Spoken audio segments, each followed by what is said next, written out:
Morning to all of you. कल जो हमने एनजी ट्यूब की क्लास देखी थी, उस एनजी ट्यूब की क्लास के बाद हम आज एनजी ट्यूब के एमसीक्यू की क्लास सोल्व करेंगे। चलिए स्टार्ट करते हैं। क्वेश्चन नंबर 1 देखिएगा आप लोग। एक नर्स है जो रेजिडुअल वॉल्यूम चेक कर रही है before administering a bolus tube feeding to a client with nasogastric tube and obtain a residual volume amount 150 ml। तो व्हाट एप्रोप्रिएट एक्शन, यानी कि कहने का मतलब है कि कोई नर्स है, कहने का मतलब है, इसको इजीली कर लेते हैं। कोई नर्स है, क्या चेक कर रही है भाई? रेजिडुअल वॉल्यूम चेक कर रही है एनजी ट्यूब फीडिंग पेशेंट का। तो रेजिडुअल वॉल्यूम पर चेक करने पर क्या पता चला उसको? 150 ml। तो अब एप्रोप्रिएट एक्शन क्या होगा, यानी कि अब वो आगे क्या करेगी? तो ऑप्शन में दिए गए हैं, या तो होल्ड द फीडिंग, या कंटिन्यू फीडिंग करेगी, या elevate the client head position at least 45 degree and administer the feeding and discard the residual amount. जो अमाउंट उसने बाहर निकाला है या तो वो फेंक देगी, या वो चेक करने के बाद पोजीशन बदल देगी, या फिर कंटिन्यू फीडिंग करेगी। तो चलिए सबसे पहले हम जो इसके प्रश्न में रेजिडुअल वॉल्यूम के बारे में बताया गया है वो पढ़ लेते हैं। रेजिडुअल वॉल्यूम होता क्या है?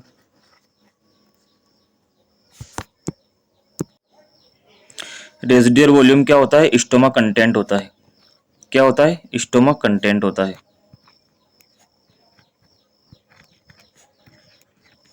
स्टोमा कंटेंट होता है जो फीडिंग के दौरान जो एनजी ट्यूब के द्वारा इंट्रोड्यूस किया जाता है। क्लियर है यहाँ तक? स्टोमा कंटेंट होता है।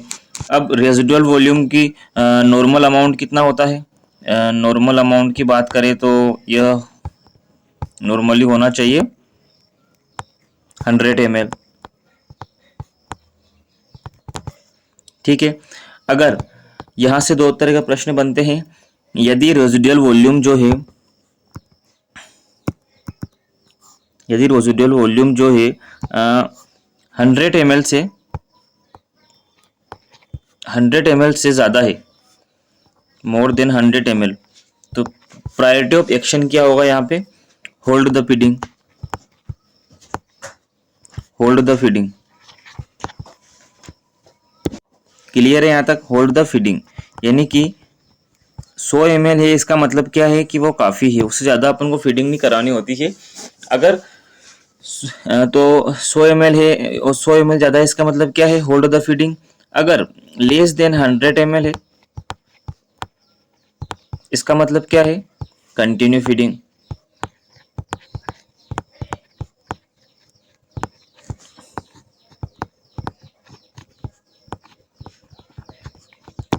क्लियर है? अब अपने प्रश्न में देखिए आप लोग कि प्रश्न में कितना है कि एक नर्स ने रेजिडुअल वॉल्यूम चेक किया और रेजिडुअल वॉल्यूम चेक करने पर पता चला उसको कितना है? 150 ml, यानी कि मोर देन 100 है। इसका मतलब क्या होगा? उसको क्या करना चाहिए? मोर देन 100 मतलब होल्ड द फीडिंग। तो करेक्ट आंसर क्या जाएगा इसमें? Hold the feeding. क्लियर है? रेजिडुअल वॉल्यूम के बारे में थोड़ा और समझ लेते हैं कि रेजिडुअल वॉल्यूम को लार्ज एमएल ऑफ सिरिंज के द्वारा निकाला जाता है। कैसे निकाला जाता है? लार्ज एमएल सिरिंज के द्वारा।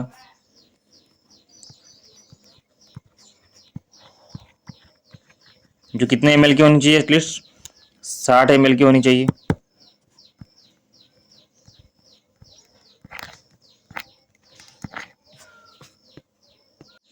क्लियर है यहाँ तक कि 60 ml की सिरिंज से इसको विदड्रॉल करेंगे।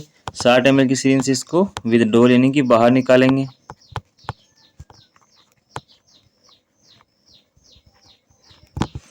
ठीक है। अब बाहर निकालने के बाद अपन को ऑप्शन एक और दिया है। अपन को एक और ऑप्शन में दिया है कि discard the residual volume, residual amount and proceed to administer the feeding. यानी कि ये नर्स मतलब ऑप्शन दिया है कि आपने जो रेजिडुअल वॉल्यूम बाहर निकाला है उसको डिस्कार्ड कर दीजिए और दूसरी फीडिंग स्टार्ट कर दीजिए।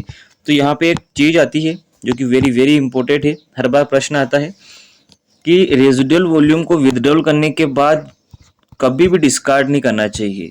Not to be discarded, not to be discarded.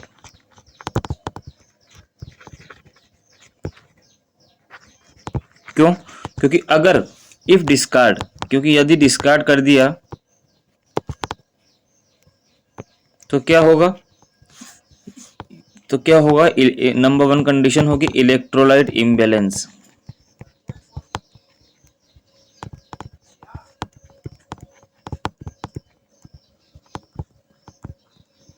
Clear है?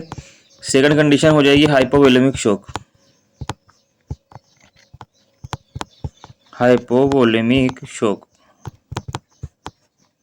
क्लियर है? ठीक है। हमने इस प्रश्न में क्या देखा है? प्रश्न पूछ रहा था कि एक नर्स है जो कि रेजिडुअल वॉल्यूम चेक करना चाहती है और चेक करने वो पता चला कि 150 ml है, तो आगे उसको क्या करना होगा? तो अपन ने देखा रेजिडुअल वॉल्यूम क्या होता है? स्टोमक का कंटेंट होता है। रेजिडुअल वॉल्यूम जो है कि स्टोमक का कंटेंट होता है, इसका नॉर्मल अमाउंट होता है 100 ml, और अगर 100 ml से ज़्यादा है तो होल्ड द फीडिंग, अगर 100 ml से कम है तो कंटिन्यू फीडिंग। इस रेजिडुअल वॉल्यूम को अगर चेक करना है, एग्जामाइन करना है, तो उसको 60 ml के सिरिंज से बाहर निकालेंगे। ठीक है। बाहर निकालने के बाद एक हमेशा चीज याद रखनी है कि कभी डिस्कार्ड नहीं करेंगे। अगर डिस्कार्ड कर दिया तो इलेक्ट्रोलाइट इम्बैलेंस होगा और हाइपोवोलेमिक शॉक हो सकता है पेशेंट को। क्लियर है आप सभी को यहाँ तक? नेक्स्ट क्वेश्चन देखेंगे। आप क्वेश्चन नंबर दूसरा देखिए। A nurse is inserting a nasogastric tube. एक नर्स नेजोगैस्ट्रिक ट्यूब को इंट्रोड्यूस कर रही है एडल्ट मेल में। क्लियर है? लेकिन ड्यूरिंग प्रोसीजर, इस दौरान क्या होता है कि क्लाइंट में कफ और रेस्पिरेटरी ब्रीथिंग डिफिकल्टी वगैरह सिम्टम्स प्रोड्यूस होना शो हो जाते हैं। कब हो जाते हैं? कि ड्यूरिंग नेजोगैस्ट्रिक ट्यूब, जब अपन नेजोगैस्ट्रिक ट्यूब डाल रहे हैं उस दौरान। तो what is the appropriate action? सबसे पहले क्वेश्चन को इजीली करते हैं। क्या डाल रहे हैं भाई? अपन एनजी ट्यूब डाल रहे हैं, और एनजी ट्यूब डालते डालते क्या हो गया? Respiratory sign and symptom, respiratory sign and symptoms produce हो गए। तो इस स्थिति में नर्सिंग रेस्पॉन्सिबिलिटी क्या होगी? ये प्रश्न पूछना चाहता है। क्लियर है? चलिए देखते हैं अपन लोग। जब भी ऐसा हो, क्या हो? जब भी respiratory sign and symptoms produce हो, आरएसएस का मतलब है रेस्पिरेटरी साइन एंड सिम्टम, जब भी ये प्रोड्यूस हो तो हमको ट्यूब को थोड़ा सा ऊपर लेना है और वेट करना है कि जब तक कि respiratory sign and symptoms disappear नहीं हो जाते। तो लिखिएगा इसमें, मैं जैसा यहाँ पे बोल रहा हूँ ना, आप लोग अपनी नोटबुक में ऐसे ही उतारिएगा और अपनी लैंग्वेज में लिखिएगा। उससे क्या होगा? अपन जो बात करेंगे ना वो हमेशा आपको याद रहेगी। क्लियर है? तो अब आप लिखिएगा pull back the tube, pull back the tube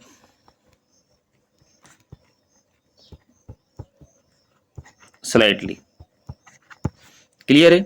थोड़ा सा ट्यूब को ऊपर खींचना है एंड उसके बाद क्या करना है? And wait. कब तक वेट करना है? Until respiratory sign and symptoms disappear.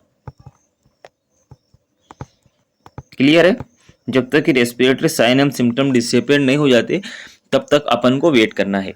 ठीक है। अब चलिए ऑप्शन देख लेते हैं। नंबर 1 ऑप्शन है क्विकली इंसर्ट द ट्यूब।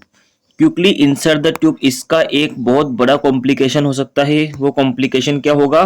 कि ट्यूब ब्रोंकस में चली जाएगी, ब्रोंकस में चली जाएगी, तो इससे डिसअपियर ना होके और ज्यादा कॉम्प्लिकेशन पैदा हो जाएंगे। Notify the physician. फिजिशियन को नोटिफाई तब करेंगे ना, पहले जब अपना खुद का कार्य कर लेंगे हम, जैसे नर्सिंग रेस्पॉन्सिबिलिटीज जो पूरी कर लेंगे उसके बाद फिजिशियन को नोटिफाई करना सही रहेगा, है ना? न कि बीच में नोटिफाई करना आवश्यक है। तो ये क्या होगा? अननेसेसरी होगा, अननेसेसरी। क्लियर है? Remove the tube and re insert when respiratory distress subside. ये कहना चाहता है कि ट्यूब को पूरी तरीके से बाहर निकाल लिया जाए और वापस जब डाला जाए जब respiratory sign and symptoms disappear हो जाए। देखिए एक बात हमेशा याद रखना कि जो एनजी ट्यूब के दौरान रेस्पिरेटरी साइन एंड सिम्टम्स हमेशा प्रोड्यूस होंगे। जब जब भी एनजी ट्यूब डलेगी तब तक respiratory sign and symptom produce होंगे। ठीक है। लेकिन इस स्थिति में हम बार बार बाहर निकाल के वापस डालेंगे क्योंकि वो रेस्पिरेटरी साइन एंड सिम्टम वापस प्रोड्यूस होंगे। अपन को करना क्या है? थोड़ा सा पुल बैक यानी कि ऊपर खींचना है उसको और वेट करना है, कंप्लीटली रिमूव नहीं करना है। थोड़ा सा पुल बैक करना है और वेट करना है जब तक कि respiratory sign and symptoms disappear नहीं हो जाता तब तक। क्लियर है आप सभी को यहाँ तक? चलिए नेक्स्ट क्वेश्चन देखते हैं। चलिए नेक्स्ट क्वेश्चन देखिए आप लोग। नेक्स्ट क्वेश्चन क्या कहना चाहता है कि nurse assessing the for correct placement of NG tube the nurse aspirate the stomach content, यानी कि नर्स किसका करेक्ट प्लेसमेंट, यानी कि एनजी ट्यूब जो है कि स्टोमक में गई है कि नहीं गई है चेक करने के लिए उसने एनजी ट्यूब से क्या निकाला, कुछ स्टोमक कंटेंट को बाहर निकाला, ठीक है, और वो क्या चेक कर रही है, पीएच चेक कर रही है। तो nurse verify the correct tube placement, तो which of the value is noted. घुमा फिरा के प्रश्न क्या पूछना चाहता है, स्टोमक पीएच क्या होती है। घुमा फिरा के प्रश्न पूछना चाहता है कि स्टोमक पीएच क्या होती है। क्लियर है? स्टोमक पीएच, और इसने ऑप्शन दिया है अपन को या तो 3.5 होगा, 7.0 होगा, या 7.35 होगा, या 7.5 होगा। क्लियर है यहाँ तक?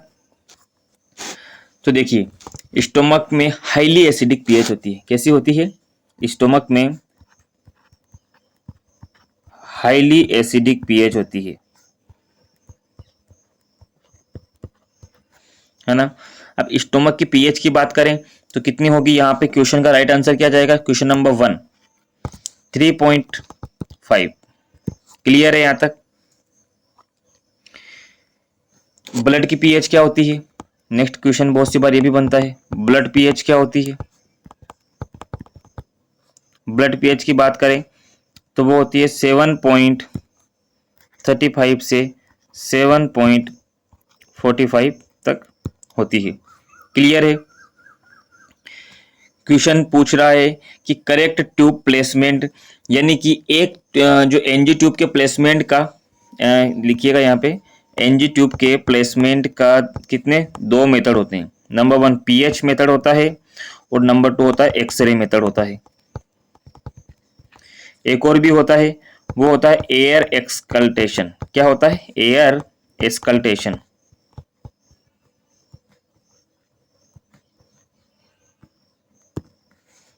क्लियर है? लेकिन यहां से एक और बहुत ही मजेदार प्रश्न बनता है, वो ये बनता है कि confirmatory method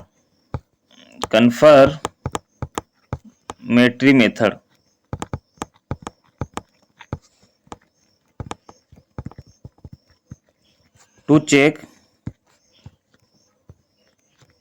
NG tube placement.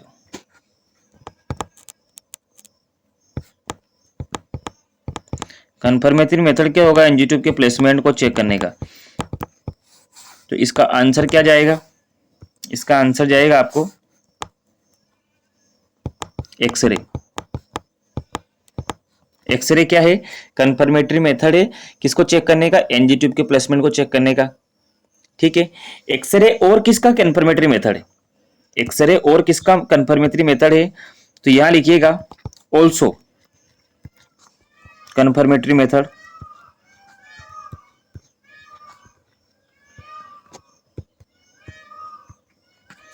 Also confirmatory method है किस चीज का,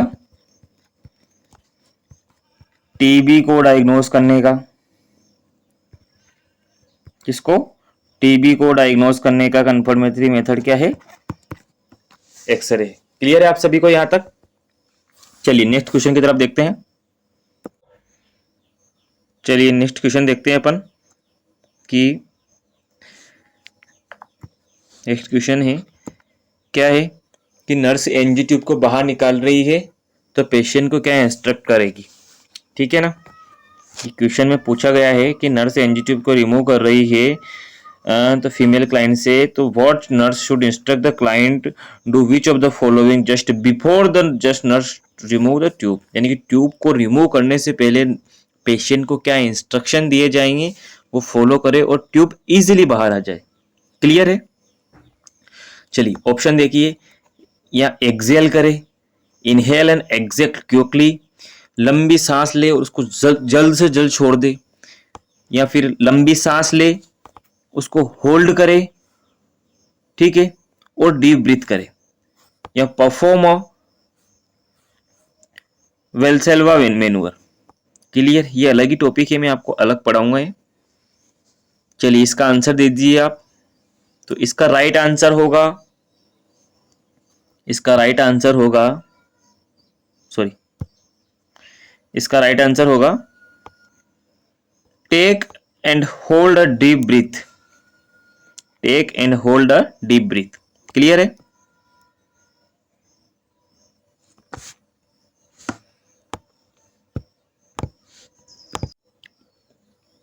चलिए नेक्स्ट क्वेश्चन देखिए आप लोग कि एक नर्स है जो मेडिकेशन एडमिनिस्टर कर रही है, लेकिन उसने देखा है कि एनजी ट्यूब जो है कि सक्शन से कनेक्टेड होती है।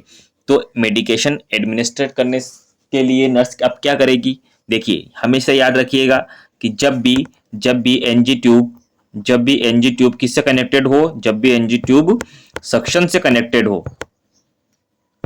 इसका मतलब क्या है कि वहां पे अभी जस्ट अभी किसी ने मेडिकेशंस प्रोवाइड की है, या उसी नर्स ने क्या की है, मेडिकेशंस प्रोवाइड की है। क्या की है? मेडिकेशन प्रोवाइड की है। क्लियर है? अब मेडिकेशन प्रोवाइड कर दी है तो अब क्या करना होगा? नर्स को 30 मिनट तक वेट करना होगा। 30 मिनट तक वेट करना होगा। क्यों करना होगा? 30 मिनट तक नर्स को वेट करना होगा। क्यों करना होगा? For better absorption, for better absorption of previous medication.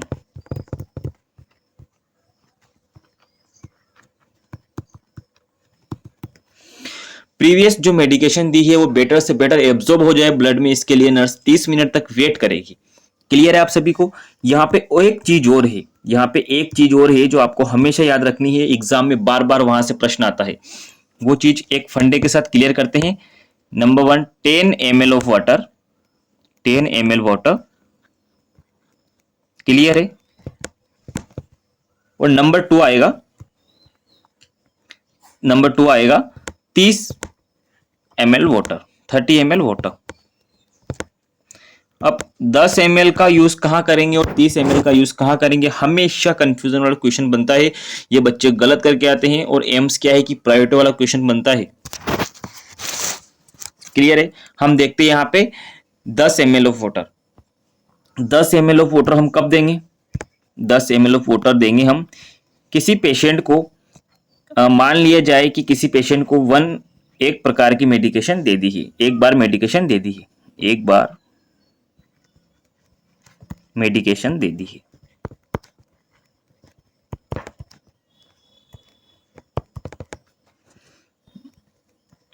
दे दी है। क्लियर है? अब नर्स उस पेशेंट को दूसरी बार मेडिकेशन देगी, उससे पहले का कार्य क्या होगा? ठीक है, अब क्या टाइम आ गया है? सेकंड टाइम मेडिकेशन का, सेकंड टाइम मेडिकेशन का टाइम आ गया है।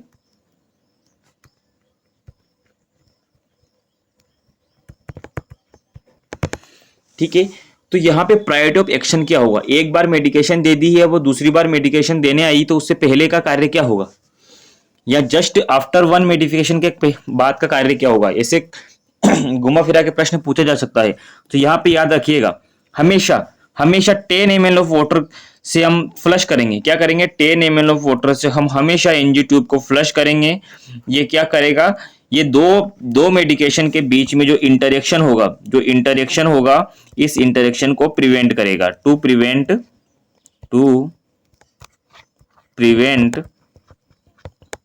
इंटरेक्शन किसके बीच में? Between two medication, interaction. Clear है आप सभी को यहां तक? ठीक है, हमने देखा है दूसरा 30 ml ऑफ वाटर। 30 हमने जब एक मेडिसिन के बाद जब दूसरी मेडिसिन दे रहे थे, तो उस बीच में उन दोनों मेडिकेशन के अंदर इंटरेक्शन ना हो, इस वजह से हमने 10 ml वाटर के द्वारा एनजी ट्यूब को फ्लश किया। ये बात हमने देख ली उसमें। लेकिन 30 ml ऑफ वाटर की आवश्यकता कहां पड़ी?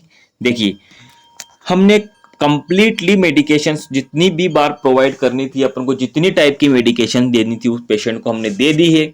लेकिन अब क्या करना है कि अब मेडिकेशन नहीं देनी है पेशेंट को अगले 2 घंटे तक। तो अपन को क्या करना है? Flush the 30 ml of water. क्यों? टू प्रिवेंट क्या प्रिवेंट करेगा ये? ब्लॉकेज यानी कि कोई थक्का ना जम जाए, कोई मेडिकेशन अंदर ना जम जाए, ताकि ट्यूब को बार बार ना डालना पड़े। इसके लिए हम क्या करेंगे, ब्लॉकेज को प्रिवेंट करने के लिए 30 ml ऑफ वाटर का यूज करेंगे। अच्छा, एक प्रश्न और हमेशा बनता है, एक प्रश्न और हमेशा बनता है कि जो नर्स होगी वो एनजी ट्यूब को बात टाइम ड्यूरेशन क्या होगा एनजी ट्यूब चेक करने का, कि वो हमेशा एनजी ट्यूब का करेक्ट प्लेसमेंट चेक करे, एनजी ट्यूब का पीएच चेक करे, उसको एस्पिरेट करके, तो करेक्ट टाइम क्या होगा, एवरी 4 आवर, एवरी 4 आवर, प्रत्येक 4 आवर में नर्स को क्या चेक करना चाहिए, number 1 correct placement, correct placement check करना चाहिए। क्लियर है। Number 2 flush the sorry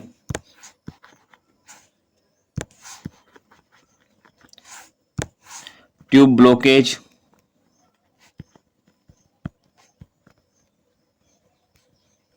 clear है, एंड पेशेंट कंडीशन, इसमें वाइटल साइन आ जाएंगे। क्लियर है, ये प्रायोरिटी ऑफ एक्शन है। चलिए नेक्स्ट क्यूएमसीक्यू देखते हैं।